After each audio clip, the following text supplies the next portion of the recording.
Rory returns to the winner's circle. Nelly's winning again. Liv's expanding their 2025 tour dates.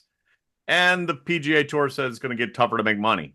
You have found Quiet Please the Golf Podcast. I'm Alan Depew. As always, we appreciate you taking the time to listen to us. Whether you're listening on our podcast, please reach over there, give us a little like, thank you, a little subscribe. If you're watching on our YouTube channel, please subscribe and follow us there. As always, we bring a panel of experts of the golf business talking about the latest topics, and we always like your viewers' comments. So please shoot us a note on all social media channels. We're on X, formerly known as Twitter. We're on Facebook, Instagram, and all points in between. As always, joining me, noted golf course columnist. He's everywhere nowadays. I even quoted his article without even noting it last week. Brendan Elliott, good to see you, my friend. You too. Thanks, AD. Absolutely. And hailing from the now bourbon country, but he's Boston Bobby Baldessari. I'm feeling like tonight I have my perfect lie, angle, and balance going. Ooh, is that a little foreshadowing to our fourth guest, Mr. Bill Presse, joining us once again, the founder and developer of L.A.B putters, which is taking all golf tours by storm. Bill, good to see you, buddy. Hey, great to be here, guys. So as always. Yeah. So I'm gonna take it this way. I got a couple of random things, Bobby. I know you actually put an agenda together for us this time. I'm going to blow that agenda up real quick by saying I saw a really interesting poll out on one of the social channels. I think it was actually on First Call, the email. Should the PGA Tour adopt a team format? Oh, God. Would anyone like to take a guess what the response percentage was? 80-20. To the no. Bill, anything? Got anything? I'm gonna go a team event, like for the season or create. Yeah, like a team, like NASCAR like driving the Hendricks like Motor Liv. Speedway, huh? Like Liv. Yeah, yeah. Oh, I would say, gosh, 70-30. Bobby, anything? 85-15. You saw it. Damn it. I know you did. I didn't. I swear to God. I swear to God. 85-15, resounding hell no. No. Hell no. 85% of the respondents said not a chance, which leads right into here is our Live report. Live posted their expanded tour dates 2025. Who cares? Okay, end of Live report. Very good. Andy would be proud of you. He's right on it. Yeah. Hey, actually, it was really cool. Caitlin Clark in the news, LPGA. Bobby, what you got there? Yeah, how about that? She pull hooked it, pulled whatever it did, almost knocked somebody out, but then recuperated well. It was neat to see her there at the LPGA, the Annika, and it's sort of more than, I don't know, what she's doing is really helping all women's sports. When she gets out there, the crowds were immense. That was the early tee time, like 7:30 in the morning. If she can get out there and play some golf, if more of these ladies play golf, if you look at total women's sports, I know we talked about this on one of the shows, it is getting into the billion-dollar area now, finally, for women's sports, which has been lagging way behind. The LPGA Legends Tour, the senior tour event we have at the Woodford Club, years ago, the Champions Tour was just trying to get going. Now you see where that is. So I think all the boats are going to live here for a while. Brendan, do you concur? I mean, do you playing alongside Annika and Nelly during their early rounds for the pro-am portion of that can't certainly hurt, but I mean, How about that pairing? Yeah. No, I think it's fantastic, and I'm always fascinated by athletes from other sports, whether they're retired or still, in their heyday. Like look at Steph Curry and Caitlin Clark, and there's just a lot of these people that are doing good things. Steph's doing a lot of good stuff, but she could really, really be a needle mover for the women's game. And as much as the women's game has improved with purses and viewership, still got a long way to go to support the ladies and really get them to where they need to be. But I was very encouraged by seeing her out there for sure. I actually, Bill, saw something the other day where somebody, again, I float around social media all the time now. I find myself gravitating towards X a little bit more because a little free flowing conversation there versus than Facebook, shall we say? Like, plus I don't want to be labeled as old because old is Facebook. Caitlin or LPG or the LPGA, somebody made a suggestion that they should do a live because that's what it needs to stimulate it. I think it's doing pretty solid on its own. What do you think? The LPGA is doing just fine. You know, their format and their platform, and the money distribution and how it all plays out. You know, it's a different thing. I think the pooling the money for the LPGA.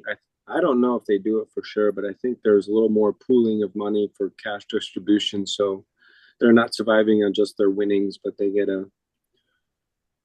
paid on top finishes, you know, through pool payments and stuff, I think. But, you know, you go to a team event with the focus on team where it's redirected from the individual to a team. Now, I don't know about everybody else, but I personally started playing golf because it was an individual sport and I didn't have to be taken down by team members that didn't practice and prep right, you know. But there's a time where there's team events and stuff like that. Like, you know, we team sports are designed to be team sports. Golf was not designed to be a team sport in the first place. Agreed. So, you know, we have our couple President's Cup, Ryder Cup, what other knick-knack little tournaments that go on. But yeah, it's an individual sport. I don't think it's healthy for the tour, the PGA Tour, because of tradition and it's part of the game. And I think some of the tradition should be upheld, especially when it comes to the format of how the game is played outside, again, like Ryder Cups and stuff like that.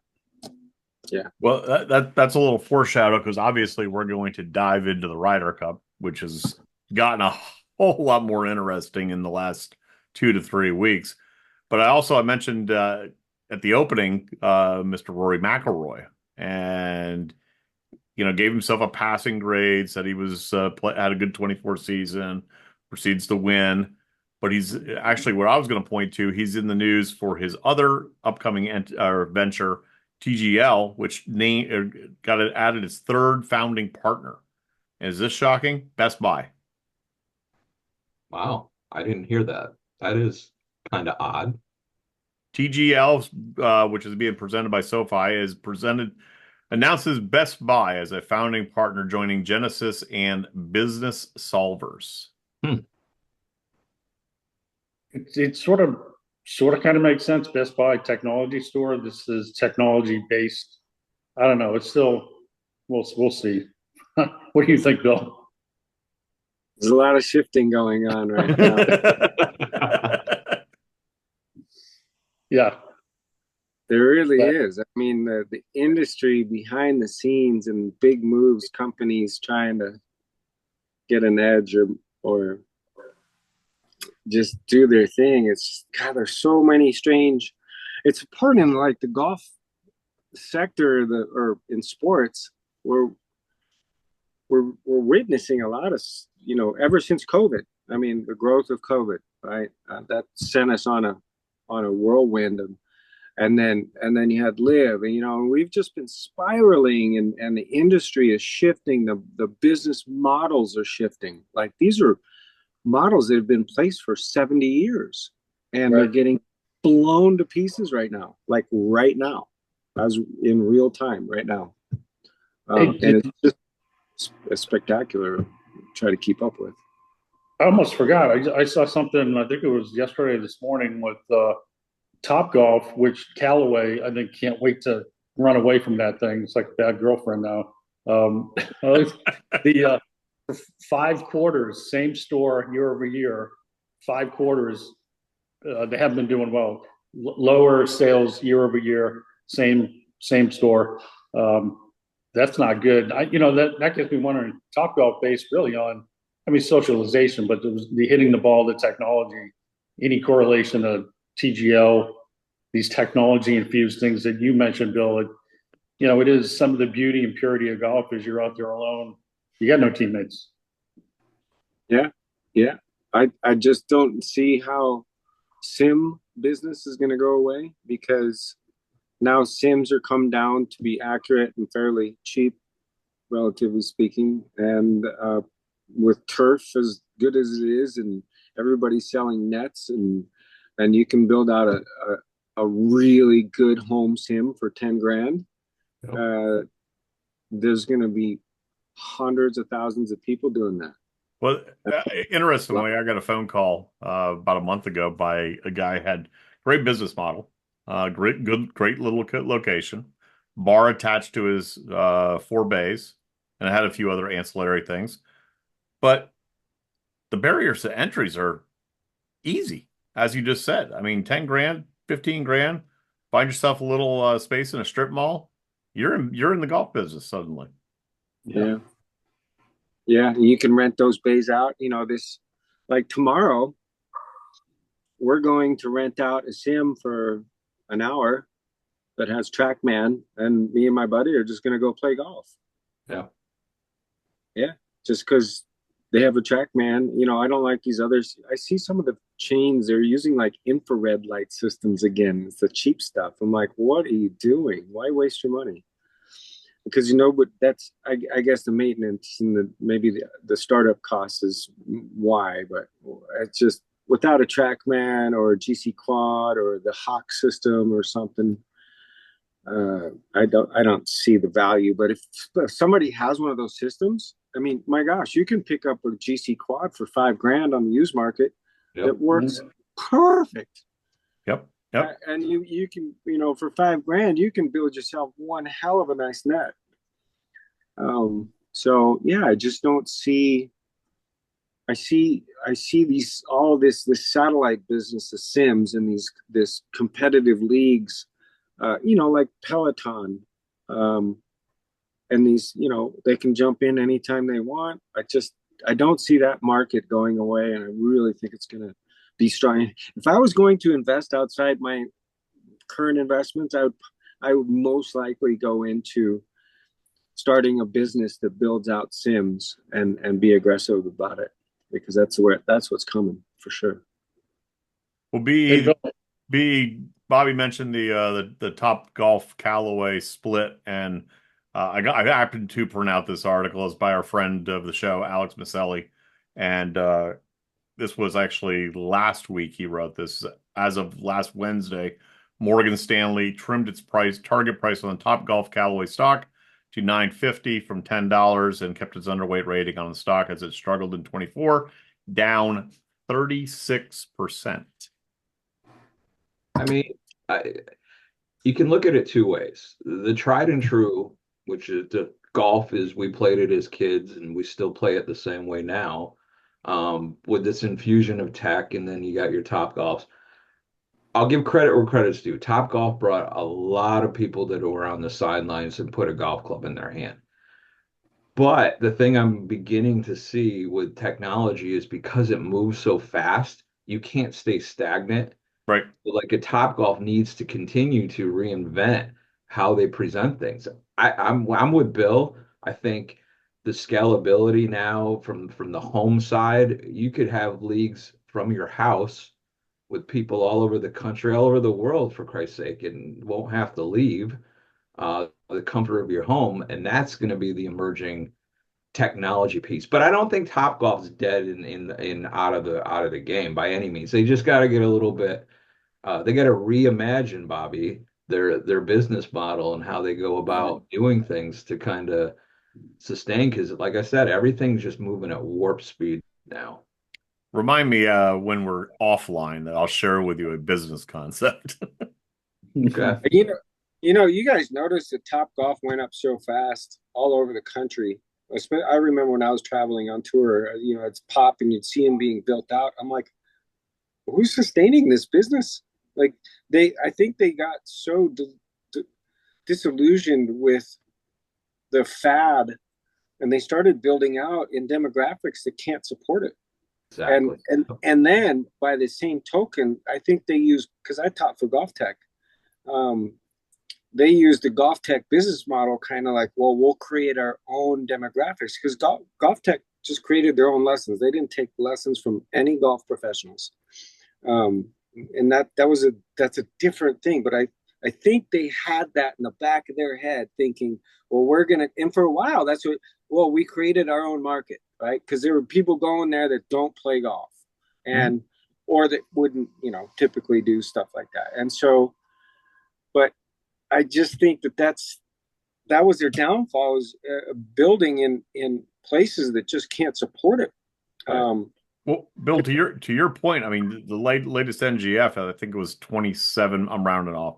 It's around 27 million off course rounds participants last year. Actually exceeded green grass for the first time. But where I'm located here in Eastern PA, you had a Top Golf in Edison, then Mount Laurel, then Northeast Philly, then King of Prussia, and these are within an hour and 15 minutes of each other. 4 of them. That's amazing. Here's an expert in innovation technology right here with us tonight. Bill Presse, inventor, founder of L.A.B, Lie Angle Balance. If anybody's going to think about what is innovative, what could work, this guy's with us tonight. There he is. And if you're listening, you got to join the Lab Rats Facebook page. There's some great content. Bill is out there doing some wonderful stuff when you post things. Talking about innovation, there's only got to be about, hopefully, very few people that aren't aware, but give the quick background about how you came up with this and Revealer, all these things I know from, being with you for a few years now, and we were together in Florida, but I saw you showed me the first L.A.B putter that you built, the direct force, and with that square shaft. Yeah. It's it's just stunning to see what you created and what it's doing now, Bill, really. Yeah, I think it was, I don't know. I was a director of instruction at Golf Tech for years, and then was still playing Monday qualifiers when I could get to one local. And I hit 16 greens or something like that in regulation and shot 72. And I was just furious.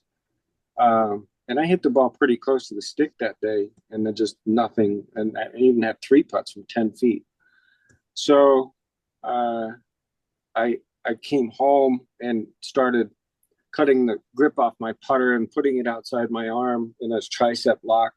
It's an old putter called the Cobra Tricep. And with the grip off and the steel shaft, the hands are greasy. So the shaft on my putter kept spinning, and it was a face balance ping putter at the time. A ping CU5 long neck, which was supposed to be really good for square arcing, and so, well, I couldn't keep the thing square. And I was like, wow, it's like I'd sling it back and forth, and my hands are so slippery on the steel, and the extension in the end of the grip wasn't even glued in, so it was kind of free to spin. And that's when I kind of realized that face balance was not face balanced. And you got to it makes you second guess you, because, you've been taught through everywhere that's what it's doing. And then I'm like, well, I took a toe hang putter out of the corner and cut that grip off, put an extension in it, did the same thing. And it acted differently than the face balance putter. And then that night, I think I grabbed an old Bettinardi knockoff head. And I know enough about club repair, being I was a master club repairman. So, I just understand CGs and all that. So it was really just, well, let's drill a hole on this head where I can find the CG. And as I was drilling it, the drill bit walked a little bit. I drilled it anyways. And then it felt really good. And then I wanted to see how it balanced without my hands being attached. So I made a hook, which was the first revealer, a stick and a hook and a fishing lines, swivel, and just started hanging putters in this hook because I thought maybe I was influencing it, right? Maybe I'm doing something wrong because I literally was like couldn't believe it, right? And then I took the head that I drilled to where I thought was the middle of the head, and it instantly performed better. And then but it wasn't perfect, but it wasn't like jerking all over the place. So then that's when I first conceptualized, like in that moment, that I could make a putter stay square. It was just like in a flash of a second, I could see the whole thing. And that's really kind of what happens. And so then it gets stuck in your head, and I have a full tour trailer and club repair. I did club repair for tour players and all this stuff. So I just started getting in there and lead taping, and then going back and putting it in the revealer thing that I made, which was not called that at the time. It was just, I didn't even know what it was, a stick on a string.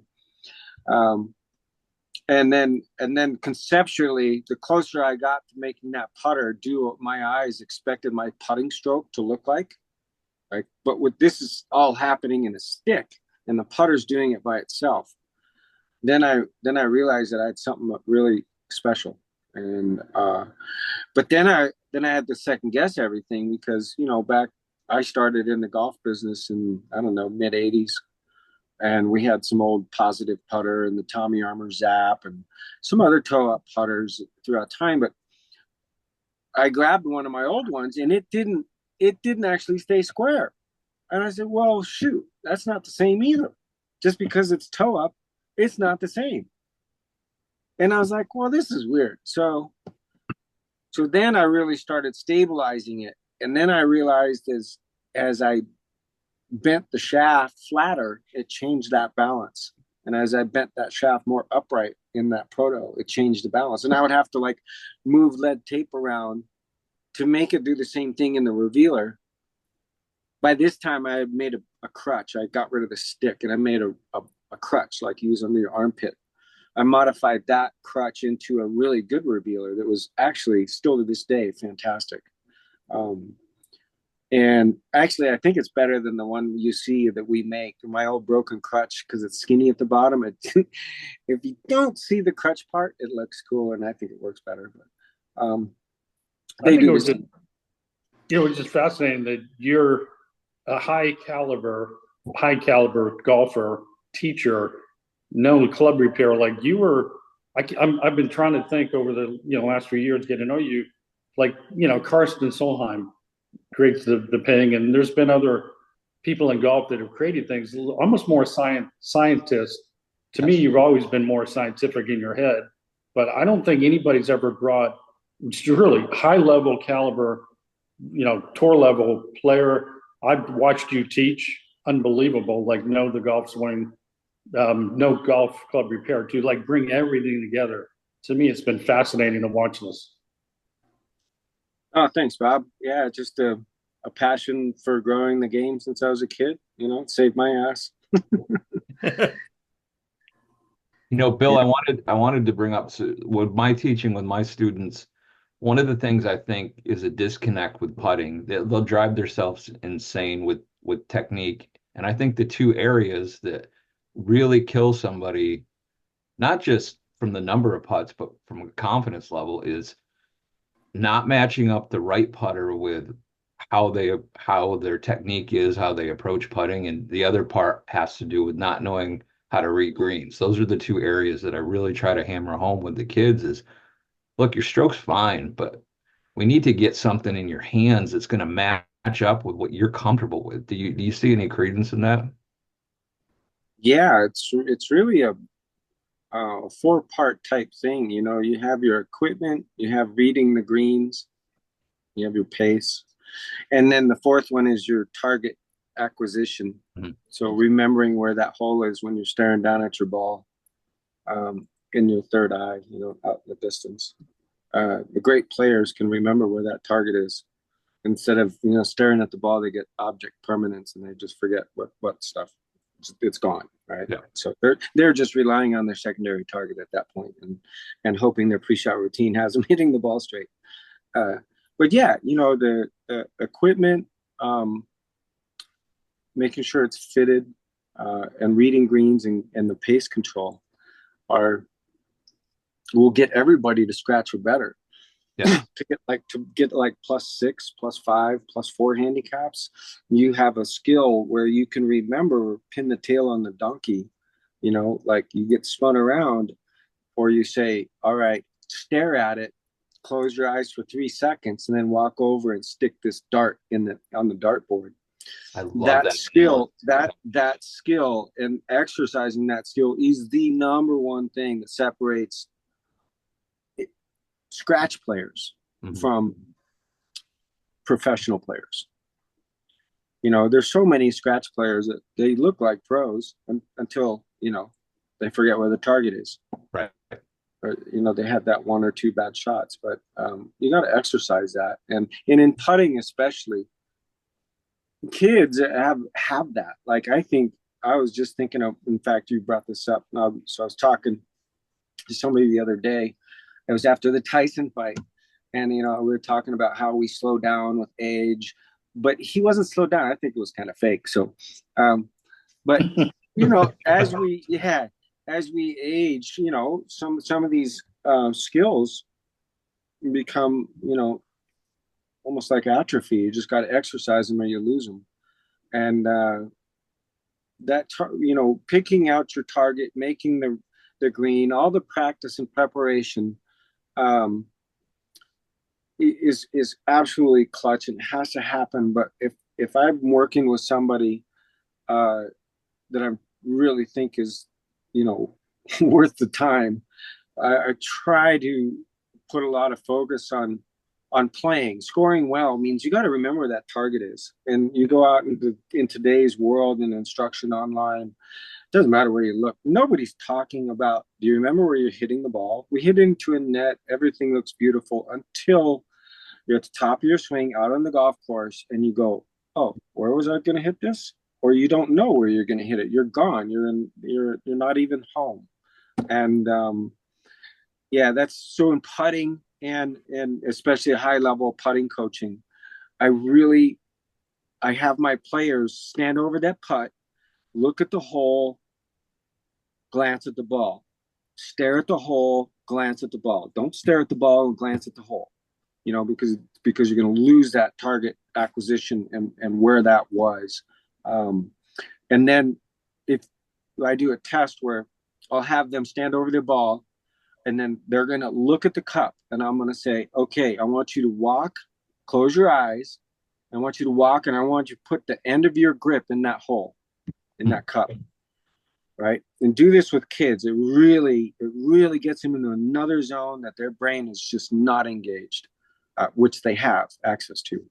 And then as you'll find, as you get to older adults, you do that same drill, don't set it up, no placebo effects, nothing. Just say, just do this. You'll watch the older the people are, if they're not, the type of people that you're like Champions Tour players, these guys they're highly skilled. They're always much farther than like a 15-year-old kid, a 16-year-old kid. That's about when they, are out of adolescence and because even when kids are 7, they don't remember that as well. But you got to develop to about 12, 13, I think, is when you really get at the peak of remembering where something is, or you can be sharp enough. And honing that in. I mean, the secret to shooting low scores is getting the ball in the hole. If you forget where the hole is, good luck. Yep. Doesn't matter how good you are. Doesn't matter how pretty that insta swing is. Doesn't matter. So, yeah, but that's what I think, more people like you taught that stuff, the world just be a better place. If we have time to teach target acquisition, that's, that has to come after technique, obviously. Sure. But, that's where I like to focus a lot of my effort nowadays and getting out of the mechanics of it and trying to teach people how to actually shoot better, to score better. Love it. Yeah. Hey, Bill, last time you joined us on the panel, I think was either during or right after Lucas Glover went on a roll. Yeah. No Oh pun, yeah. no pun intended. Yeah. Um, but your lab putters are in every tour right now and lighting it up. Well, I mean, where are you? Give me the people that are listening where you're winning, where the guys, who's the guys that are winning with it. I think they'd be fascinated to know how many people really are out there because they want to improve their game. They're using lab putters. Yeah, it's just been phenomenal. I was just reading some company materials, internal documents about our numbers, and wow, I mean, I was surprised. I'm not out there, on the front line. So I think last week we had 15 putters in play at the what was the one in Mexico just had? Oh, the World Golf, Yeah, the one out in Baja. Worldwide Technology. Yeah, and the one before we had 15 putters in play and surpassed both Ping and TaylorMade, and were second only to Callaway and Scotty Cameron in total putters in play. And trust me, next week it's not going to be any better for them because we're just coming. The tour players are ordering putters, and that's the way it's going to be. The numbers and the growth since Lucas Glover's win is especially on LPGA, and then we won our so this is cool. So since we did our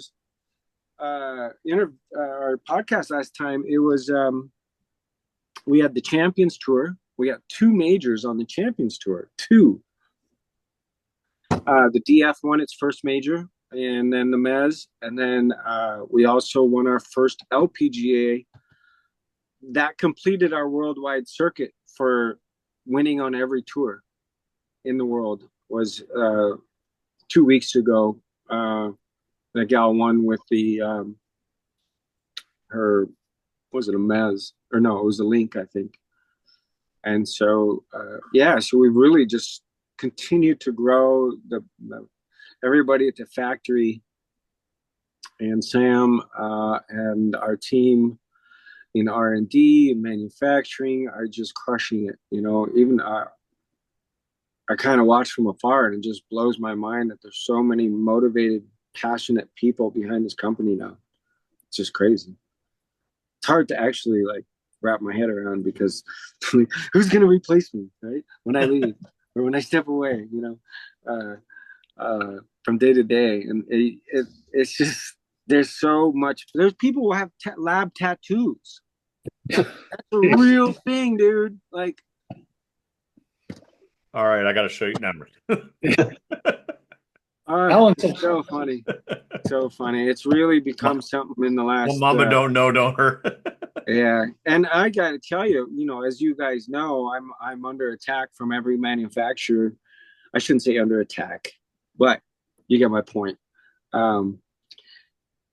Imitations, they're not lab. Nobody's really made a lab putter yet, but they get close. But we're waiting to see what TaylorMade's going to roll out, if they do. I don't think Ping is going to come along because they were founded on toe hang. And but outside that, Callaway, Bettinardi, Scotty Cameron, what else? I don't know. They're all coming with lab, low torque, even roll. So yeah, it's what it does is it feeds the beast. And if we look at it like, well, here's our market share, they want some of it back because they just saw what they lost on their last quarters. But then when they start getting, the only way they get it back is to copy us. But then that starts verifying to 6 million golfers that maybe instead of 600,000 golfers, that maybe everybody should get into the low torque game. Or you have millions and millions of more golfers that'll look at a lab putter because Callaway's and the other manufacturers are all releasing imitations of lab. No. And Will Lab be in Orlando? No. too busy. We don't have any staff to send there. True Because I was story. reading that their numbers are up for Orlando for the PGA Merchandise Show, and all the big manufacturers are suddenly coming back. Yeah, yeah. Yeah, I say this with all respect, we just don't have the manpower or the staff to send to that operation. And I'm sure that we will have people there. In fact, I'll be there walking around. But as far as a booth, there's just no chance. We just simply don't have the space to deal with that. And if the product, if you why spend the money if the product already is standing on its own and growing in market share leaps and bounds?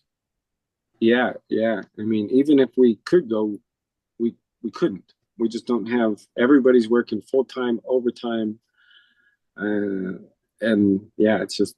But next year, I'd like to see us go again for sure. I mean, Sam and I had talked over the years, about, well, if we ever get really big, and after COVID, like, well, maybe every other year, and then it was like, well, maybe every 5 years, and because the land, the way we marketed Lab and grew it is, I guess, maybe changed the landscape of the sales model. Yeah. What's successful and what you actually can do when you break that mold. And I could be wrong, but I don't know why they're going back to the PGA show besides to launch their putter. Right? No, I'm just kidding. Callaway always goes, but TaylorMade missed it. Wilson was out. No, I think you bring up a good point, and Bobby's the king of reimagine. I mean, we talked about it the other day that people are consuming data completely different than they did 5 years ago. Yep. Mainstream media is dead. Yeah. It's independent journalism on social media and whatever social media. And why do you need somebody to try to tell you that the way you're supposed to believe or what you're supposed to? You can experience it yourself. Mm-hmm.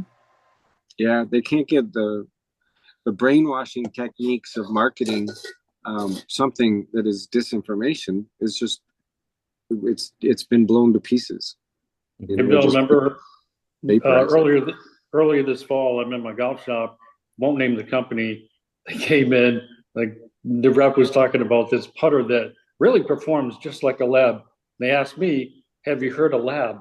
I said, "I have. I've been using a Mez for a couple of years." "Oh, really? Well, this is just like blah, blah, blah." So I just slyly took my phone, took some photos. I sent them to Bill.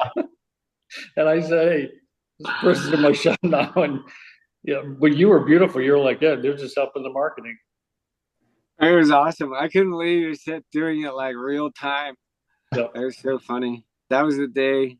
Yeah, that week. Even today, it was just, there's so much out on social. And the great part is that you're not the only one, Bob. Like there's thousands. I mean, I don't know. There's probably like 4 or 5 other golf pros that have texted me when their sales rep was in their shop with their stuff. And I love it every time. It's the funniest thing. But we're all for competition. They're not perfectly labbed. They're good. They're going to be a lower price point.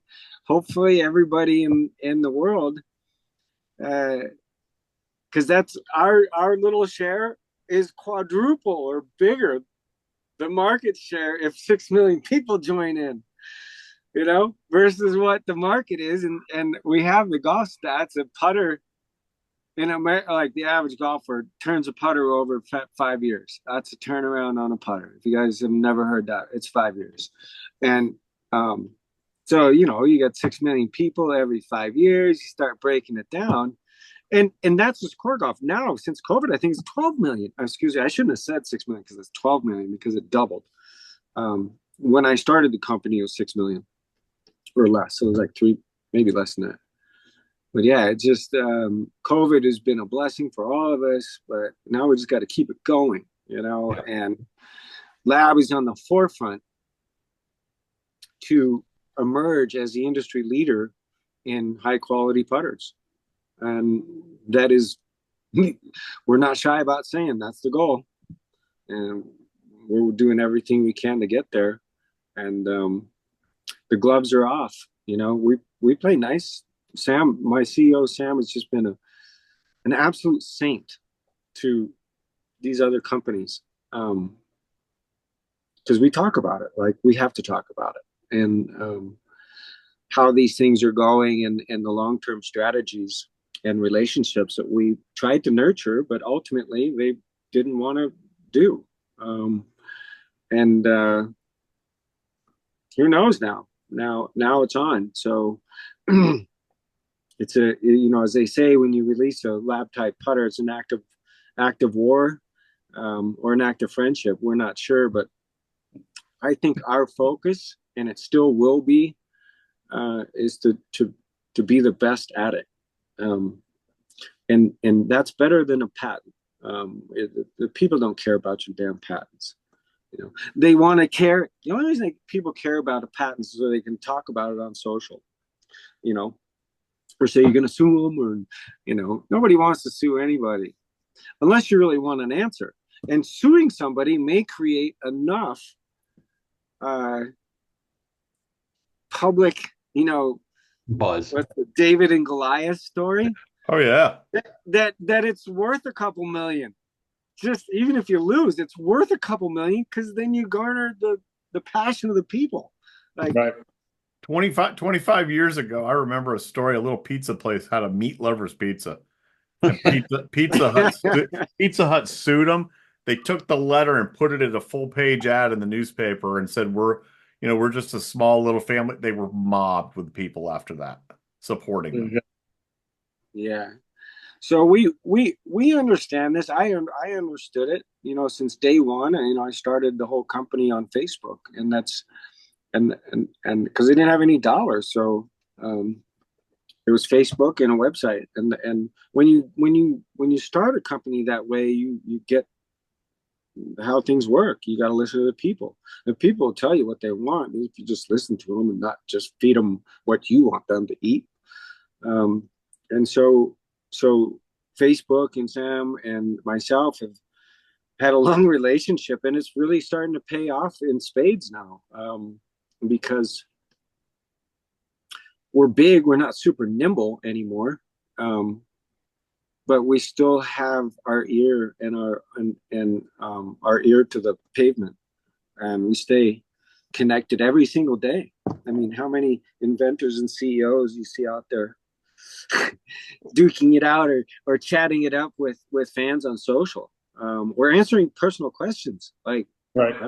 I don't know these guys. There's 25,000 people in the fan club.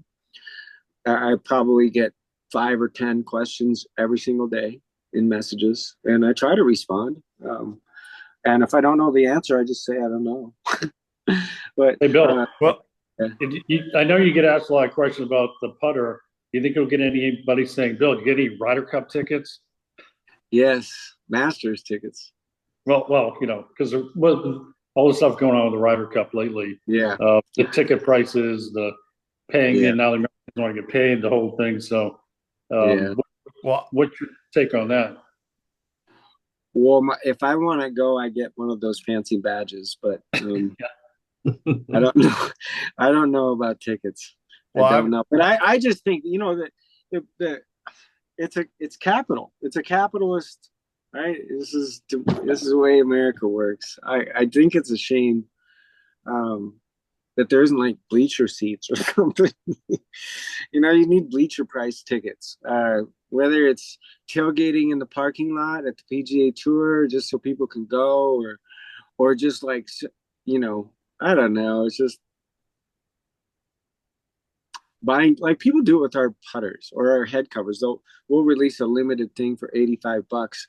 An hour later, they're on eBay for $250, $350. And that's what they're doing with all the tickets. And it's just, I don't know. It's an evil thing. Bill, I'm of the opinion, when we put together our picks last time for the Ryder Cup, I said Lucas Schuber on the team.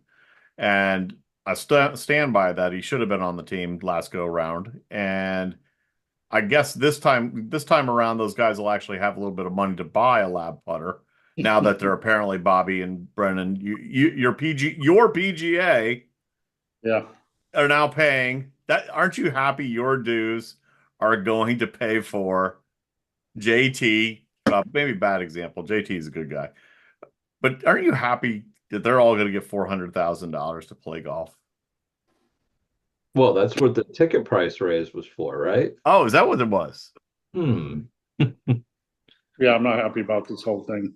Well, you know, it was interesting the other day when the tickets sold out, the PGA had to post. Did you see the post, Bobby? Oh yeah. It was kind of like, no, no, no, no, no. We knew this would sell out. As expected. And I'm like, did you really need to do that? Like I found that tasteless. Yeah. That's not PGA-ish. Well, sure it is. Oops, sorry. Shouldn't say that. I got Don Ray on my other show in 2 weeks, so I shouldn't say that. So Bob, how much are yearly dues in the PGA this year? Okay, well, there's 41 sections, so each section will set their own section dues, and the New York City area is going to be a lot higher than me in Kentucky. The national dues is, I think, $125 now. Yeah. So, on the one hand, listen, I want to make the PGA as good as possible and all that, but the national PGA market dues had not changed since 1982. It was $100 per year that Brennan and I, and when Alan was a PGA member, would have paid $100 a year that went to the PGA headquarters from 1982 to I think this year it's going up. Section dues always vary, just how many staff, where you are in the country. So, when I would hear some PGA pros go, my dues went to do this and that, I'm like, man, they really didn't, because 100 times 20,000 or whatever, it's 31,000. No, it's 31. I forgot. He keeps, inflation.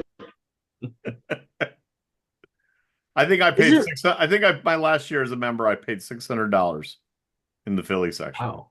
There you go. Yeah. Because we were close to like 1,000 or something up here. Yeah. Yeah. California out west. Yeah. Yeah. It's not cheap. I don't feel so bad about North Florida being what it is now. What is it there? Well, we're just a shade above 5 right now. So that's not bad. I'll take that now. Now that you said California. Well, I mean, and does your PE though, facility that was 20 years ago for me. Yeah. Do you have to pay it, or your facility pay it? I'm my facility, so okay. it's coming out of my pocket. But I'm fine. That's my master's tickets every year. So absolutely. Yeah. Yeah. So do you guys think that the PGA has too many golf professionals? No. I think the need, especially since COVID, is there to employ. We could probably be upwards of 50,000, to sustain. Bobby? That's an interesting question debate, because when you're looking at it and you take a club like Pebble Beach that have A8 assistant pros probably sitting out there working the bag drop. Yeah. You probably have 15 Class A's somewhere on the property. Or looping at Bandon. Yeah. And then you have the local muni who could help really drive the game, has no golf pros there to give lessons. Right. But that's where the need is. You just brought up where I think the need is. It's in the instruction side. Oh, without question. I mean, that's if you go back to our previous conversation, I got out because my career path led to management and I didn't want to be that guy that shot 80 club pro par. And but you make like 20 putts a run. Your putting's lights up. Right. Yeah, I do. So that tells you how bad my ball striking is. Chipping a putt. Now can you imagine if I had a lab? I'd make 17 putts. You got to. I mean, I'd make less putts than holes in regulations, BB. Well, because you're putting from off the green with it, right? That is true. I mean, that, Bill brought up an interesting point, and I'm now part of a national committee on adult player development. And I brought this up at a recent committee called it the people that need the most expert opinion to keep them in the game and for retention would be the expert instructor, a Brendan, a Bill Presse. Yep. If you taught, and you do teach beginners, the odds are so phenomenal high that they're going to stay in the game. But this golf industry has it backwards. Yep. The most vulnerable people coming into the game, the beginners, are taught by the least experienced people. And then the industry wonders why the churn is always there. Yeah. So does that look like, so then this goes, I think this kind of goes back to standardized teaching then. So if you're going to put somebody at the front lines that's not qualified or experienced to be able to deal with all the little stuff, do they get trained for standardized teaching? And if what would the standardized teaching be? I mean, like Golf Tech, we had tour averages, and by golly, they're right. They're super close, but I just don't see how, we have, like Bob said, or the least experienced people, or at least let's say somebody who passed a PAT and they're just signed up, getting signed up, but they want them to go work out. The head pro wants this guy because he just passed his PAT, he's proficient at golfing, but he wants to get his feet wet and go have him work with all the kids.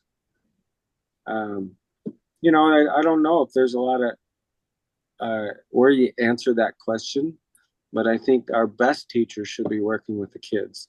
Mm-hmm. If they want grip, aim, stance, posture. Remember that? Like I go to a junior walk a line, or I'll be hitting balls next to maybe a junior high school group or something, and there's no gasp. I mean, they're just saying, they're regurgitating swing lingo that they heard on social. Yep.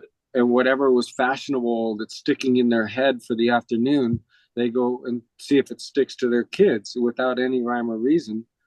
Because he's a high school coach and he teaches math in the daytime. It's like, well, and then they get mad if the kids go see a private coach. There are some, not all, but yeah, it's a tough answer. I don't know if there's an answer, Bob. How many golf courses are in America this year? We're going to say that number is around 14,500 to 15,000 down. Yeah. Right. So if we have four class A's at every golf course on average, is that? I mean, you could break it down. You technically could have. I mean, if you have 31,000 pros, BE is going to get to the bottom of that with Don Ray's in a couple of weeks. Yep. But if it's 31,000, you technically got what? 60,000. Two per property for existing properties. I think it's been pretty consistent. Half of the clubs in America have a PGA America member presence. Half of the facilities do not. Yeah. So that 31 is really divided into maybe 7,000, 7,500. But to your point, it's sort of a supply and demand thing. There's factions of the PGA of American business development would want 100,000 PGA pros because the thought is easier to make big sales to corporations. Is it better to be the few, the proud, the Marines of the PGA? Because then there's only so many of you. When my dad was a PGA member, that era, 40s, 50s, 60s, before this thing really started to grow, there's a really big debate on that about more, less. If you have more, they really all train. To what you guys are talking about, there are 10 of them sitting and working the backdrop and inflating the numbers. My thing is, let's hopefully get the best of the best and get them in meaningful jobs. Although, yeah, you can be a head pro. I've worked with head pros from up north, and in the winter, they want to kick back, relax, and work in the bag room in Florida at JDM when I was down there. That's awesome. But yeah, Bill, when I was a PGA America and youth director, youth golf director, of youth golf development, whatever. When I was at headquarters, one of my initiatives was try to get certification of all high school golf coaches. Yes. I thought that was one of my last things I was trying to do, because if you're a high school golf coach, you're usually the geography teacher. Here's the keys to the van. If I could help you go through 2 phases of certification and you could make a few more dollars because you're certified and the school system thought you can help these kids, great. Then it could go to a higher certification. But as best I could tell at the time, there was no United States High School Golf Coach Association. And I thought, well, maybe we can make that. And we would help these kids out there, because if you're the coach, typical, maybe 27 kids come out for the team. You keep 6, you tell the other 21 kids, we'll see you next year. You know what those kids do? They leave the game. And it's sad. Bobby, how do you know Tom Freeman? He used to flip me the keys and say, tell me the results. Yep. Anyway, hey, we can probably talk PGA. We could certainly talk the changes of the PGA Tour. We're going to have to save that to next week as the fallout of that occurs. Bill, thank you as always for coming on with the panel. Thanks, Bill. 18th green, Bobby, final thoughts. Let's go around the horn. What you got? I guess I'm not prepared. Okay, BE. Well, Bobby finds himself. God, I wasn't prepared either, but I'll go. So I've talked about this kid that I teach remotely up in New York all the time, Yep. but as a 7th grader, it's just fascinating to see the amount of growth that we've had. I told him I wasn't going to tweak a lot with his swing during their season up there, which was pretty much the whole summer and into the fall for high school. But now we're really looking under the hood and making some changes. And I'm just so impressed with how much he's bought into this. To now we're breaking shit down so we can make some moves his 8th grade year. I mean, he won his division this year as a 7th grader, but and I'm just proud of that kid, like I am with all my students. So that's my final thought. I just love seeing these kids when the light bulb finally goes off and they're like, I get it. I get how I'm going to get better at this game. Bobby? Okay. Well, I was thinking about this week. It's getting into the fall, late fall, early winter. There's still some good golf out there. Do yourself a favor. Hopefully you can walk at your golf course. And even if you walk 3 golf holes, take 1 club, it's a fun way to just relax, enjoy the end of the season. It's tough. It's fun to play the golf course different. We do some different variations, par 3s, come at the whole crazy angles. Some people call it cross-country golf. It's a fun time you've been playing the same course the same way all summer. So go out there and play from number 3 to 7, from 9 to 14. Go behind the green.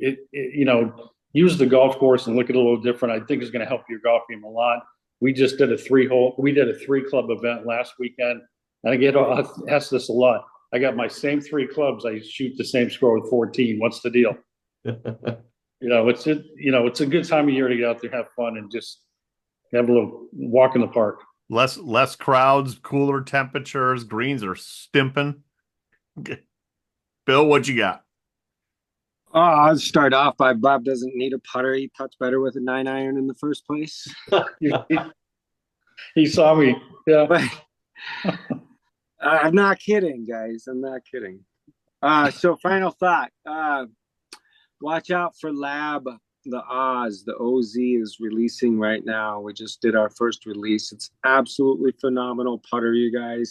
This is the one that we've been working towards that is going to propel L.A.B. to new heights. It's a different level. That is going to be big this year. The other final thought I had is play better golf. Remember where you got to hit the ball. If you can practice pin the tail on the donkey, put your putter grip in the cup. Just standing, looking at something 30 feet away, closing your eyes for 3 seconds and going to trying to put your finger on it. Exercise that muscle. You will play better golf. And I'm just really stoked for everybody in the golf industry this year. So that's my final thought. You are the Wizard of Oz. And my final thought is this: we have to think of the 44-year-old Spaniard Sergio Garcia today. Sergio has now fully repaid his fines to the DP World Tour and is happy that he may be eligible for said Ryder Cup. So let's all think about Sergio today, okay? Golf clap for Sergio. Till next week, boys. The Wizard of Oz.